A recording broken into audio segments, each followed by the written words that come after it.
Well, for more on this, let's turn now to Rime Allaf, a former associate fellow at the Middle East program at Chatham House.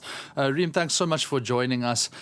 These protests have largely been led by a minority Druze community. How unique are they in the context of everything that's happened with the civil war?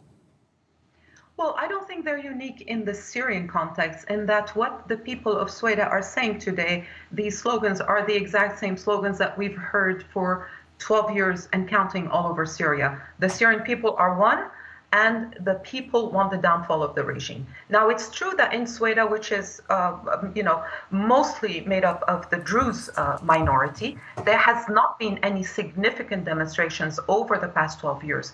But what is happening today is that precisely the people in regime-controlled areas who have been so patient for so long, who accepted all the hardship, taking the word of the regime that, okay, it's going to be over, we're getting rid of the terrorists, we're getting rid of the Islamists, we're doing everything we can, and still after 12 years, nothing happened. So what these people are saying with their slogans and with their demonstrations in Sweida and all around Syria in regime-controlled areas is that you are not capable anymore, you are not governing, and we want, like the rest of the Syrians, to be rid of you. I mean, simplifying a little bit.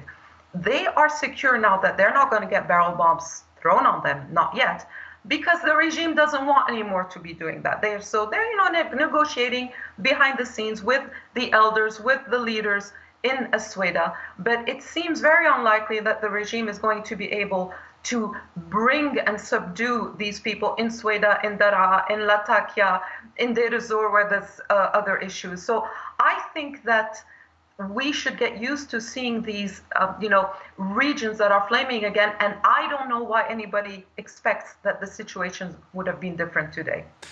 But then obviously that leads us to the question of could this exacerbate, could tensions rise to a point where we should be fearing something similar to what happened in 2011? Well, why should we fear 2011? 2011 was a peaceful uprising. People were demanding dignity.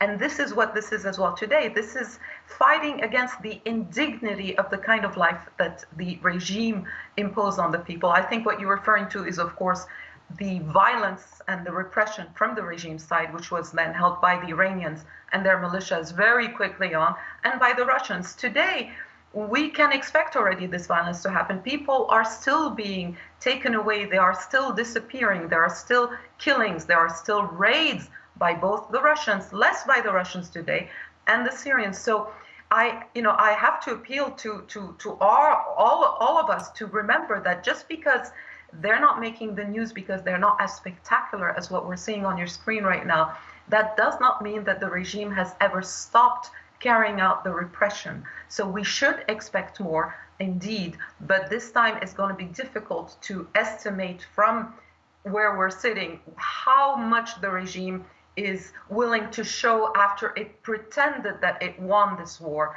Is it going to send its helicopters again? Is it going to gas people again? Is it going to take all these young people and throw them in jail? I think even the Syrian regime realizes that they're going to have to do a little bit more to, soften these protests against the situation in the country. So just quickly, a summary of what you expect in the days to come.